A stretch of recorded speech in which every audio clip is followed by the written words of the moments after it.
आणि यानंतर पुढची बातमी। अहिल्यानगरच्या श्रीरामपूर तालुक्यात वाळू तस्करांनी हैदोस घातला। कारवाईसाठी गेलेल्या महसूल अधिकाऱ्यांसह पोलिसांवर वाळू तस्करांनी प्राणघातक हल्ला केला।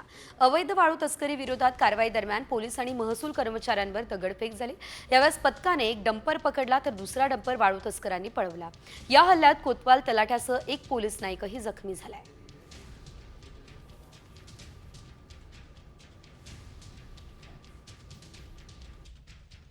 नायगाव परिसरात दोन डंपर ताब्यात घेतली वाळूची। सदर डंपर कारवाई करण्यासाठी पोलीस ठाण्यात आणत असताना वाळू वाहतूक लोकांनी सदर डंपर पोलीस ठाण्यात आणण्यास विरोध केला आणि महसूल पथक यांच्यावर दगडफेक केली। त्यात पोलीस गाडीचंही नुकसान झालेलं आहे। या संदर्भात महसूलच्या फिर्यादीवरून गुन्हा दाखल करण्यात आलेला आहे। आरोपींचा शोध चालू आहे। तर वाळू तस्करांचा हा पोलिसांवरती आपल्याला हल्ला बघायला मिळाला।